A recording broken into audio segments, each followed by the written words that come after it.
आपको मौदू किया आज जो तकलीफ दी आपको, it is regarding the controversial statement from the election commission regarding inclusion of non locals. हम अपना मौक़िफ़ आज हमने पहले भी बयानों के ज़रिए जो है वो मौक़िफ़ क्लियर किया है, लेकिन आज हम रूबरू प्रेस के सामने कुछ बातें रखना चाहते हैं।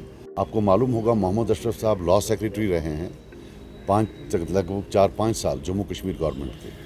तो मैं इनसे रिक्वेस्ट करूंगा पहले कि जो लीगल पोजीशन है ऑन नॉन लोकल्स ये क्लियर कर दें, और फिर उसके बाद I will tell you what our version of the events.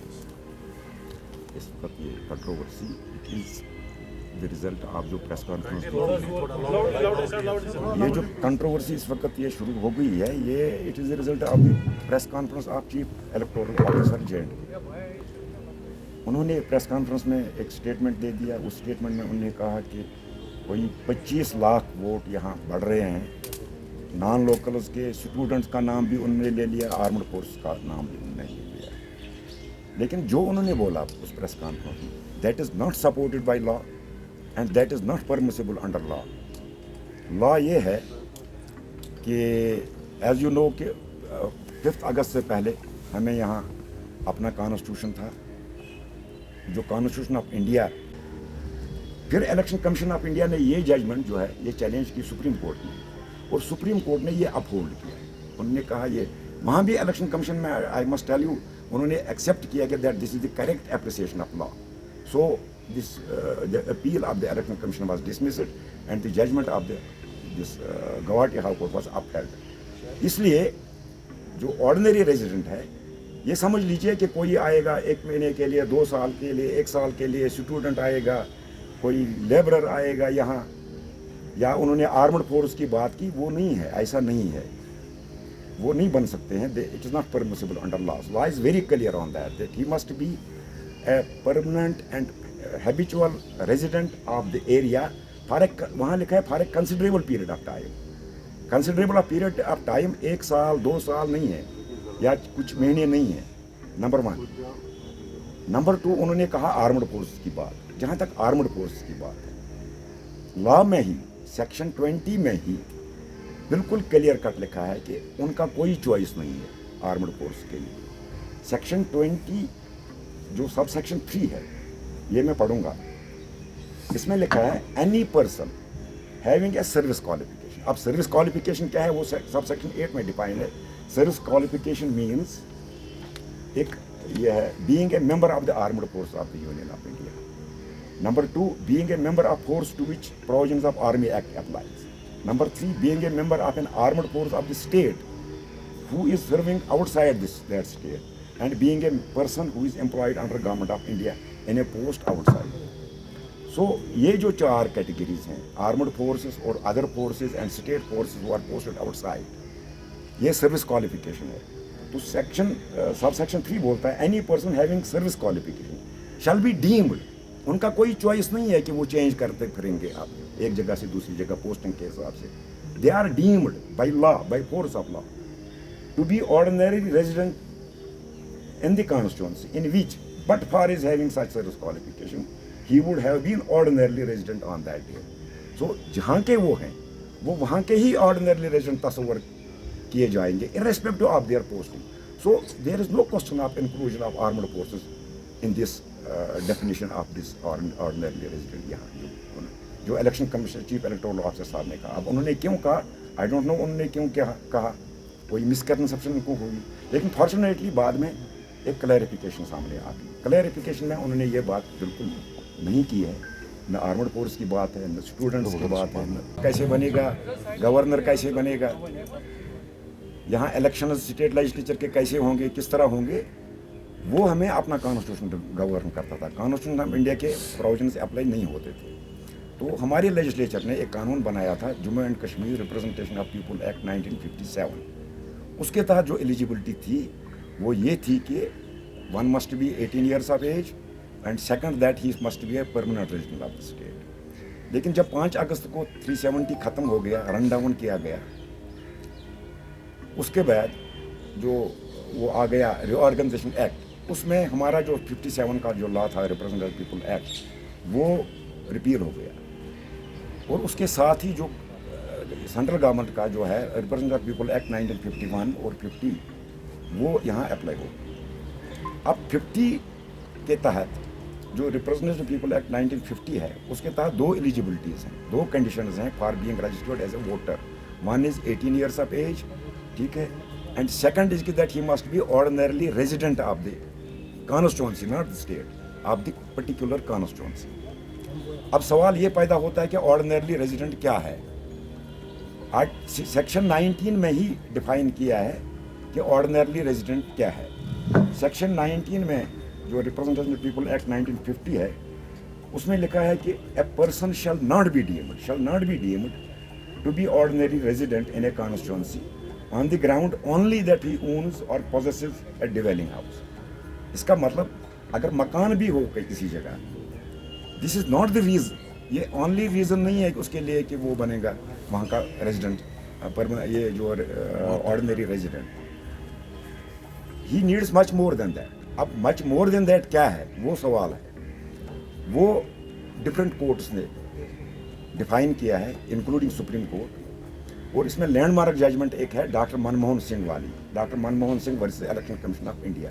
ये 96 में आई थी जब मनमोहन सिंह को असम से इलेक्शन लड़ना पड़ा था एज वो उसके लिए राज्यसभा के लिए होना था। उसमें गुवाहाटी हाई कोर्ट ने डिफाइन किया ordinary resident, that ordinary resident in a constituency as mentioned in Representation of People Act 1950 shall mean a habitual resident of that place, habitual resident, not casual, habitual resident of that place, or a resident as a matter of fact and regular, normal and usual course.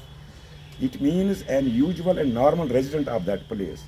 The residence must be permanent in character and not temporary or casual. Withdraw किया गया है map को, और अब ये नई controversy जिसका अभी आपने जिक्र किया कि नॉन लोकल वोटर्स एनरोलमेंट, क्या आप समझते हैं कि इस तरीके के मूव्स और इस तरीके के जो लॉज यहाँ पर अभी तक 5 अगस्त के बाद देखने को मिले, ये पहले से जो एप्रीहेंशन था डेमोग्राफिक चेंज का, ये अब कुछ हकीकत में तब्दील हो रहा है? आई थिंक 15 अक्टूबर को वी विल नो, 1 अक्टूबर को, आई एम सॉरी, 1 अक्टूबर को we will know everything. Immediate 11 बजे मीटिंग है, आप जा रहे हैं? नहीं, मैं नहीं जा रहा हूँ, and I will tell you in all humility मैं क्यों नहीं जा रहा हूँ। ऐसी बात नहीं है, फारूक साहब ने फ़ोन किया, फारूक साहब एक सीनियर पॉलिटिशियन हैं, politics apart, I don't agree with his politics, I have a lot of respect for him, but reality is that all party meetings, when they are not to be taken seriously, then they are conducted over media publicly. When they are taken seriously, you would never know that we met. So अगर serious होता तो आपको तो पता ही नहीं होता हम मिले होते। अब वो एक महतरमा बोलती हैं आप ऑल पार्टी बुलाओ, वो फ़ोन करते हैं, और सबसे बड़ी बात है कितना प्रिटेंड करें।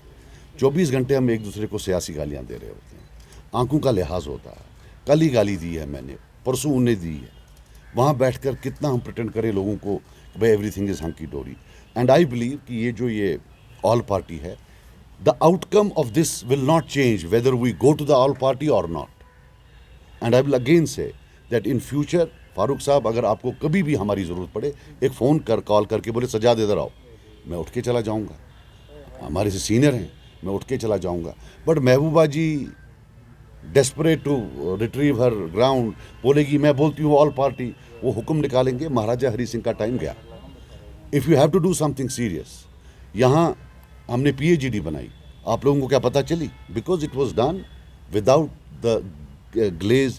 The gaze of media. So अगर आप under the gaze of media कोई चीज़ कर लेते हैं, then it loses its relevance. That means it's point scoring. I don't want to be any point scorer. Napier Anzas, Napier Manzas.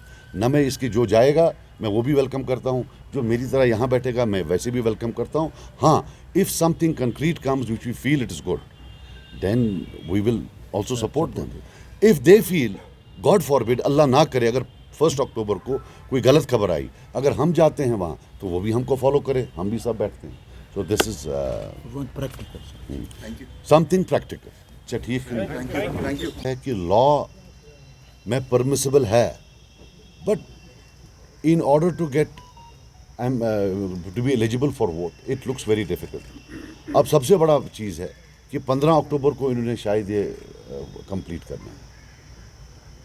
We as a party in all humility neither accept The clarification given by the government in totality, neither do we reject. Not that कि सरकार कोई हमारी acceptance के लिए wait कर रही है. We know the current administration here or in Delhi does not hold political parties of J&K in very high esteem. In fact, they always display contempt and disdain for them.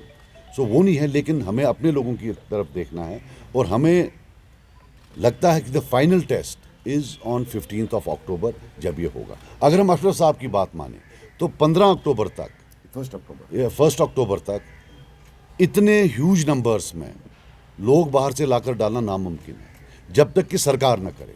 So it is not the law which is a threat to us. It is not the law of which we are scared. We are scared of those who are implementing the law. On test here is the intentions of those who are as on date running the state here or from the union government. We will wait, we will see what they do. So I repeat, we neither totally accept them nor reject them. Agar hame laga, so what we have thought in our humble capacity, we all of us will go, agar aisa hua, we will sit on a hunger strike in front of the Parliament of India. And every constitutional, because this war cannot be fought here, this battle cannot be fought here in J&K. इधर से कोई चीज़ नहीं होने वाला है. जो कुछ होना है ये दिल्ली से होना है. हिंदुस्तान के लोगों को बताना है कि साहब अगर वोटिंग, ये जो रीजनल एस्पिरेशंस हैं, जो रीजनलिज्म है, प्रोविंशियलिज्म है, अगर आपको बाहर से लोग यहाँ लाने हैं, देन व्हाई हैव स्टेट्स? एक ही सरकार ऊपर हो, वही तय कर लेगी. The whole idea of states is कि स्टेट्स की अपनी एस्पिरेशंस होती हैं, स्टेट्स के अपने ऑब्जेक्टिव्स होते हैं. अब अगर आप उसमें भी बाकी स्टेट्स के लोगों को लाएंगे, so then what is left? But I would have thought that we should wait. Well, we have thought that we will wait until the 15th of October and 1st of October and see किस हद तक जो है ये क्या करते हैं. उसी हिसाब से if it is a satisfactory outcome, if we believe that nothing has been done which could tantamount to demographic intervention, then it's fine. If we feel that there has been demographic intervention, that the rights of the people of J&K have yet again been compromised and they've been further disempowered, then of course we'll hit the streets. Not only here, but as I told you, we will go for fast hunger strike, protests in front of all major constitutional institutions in India.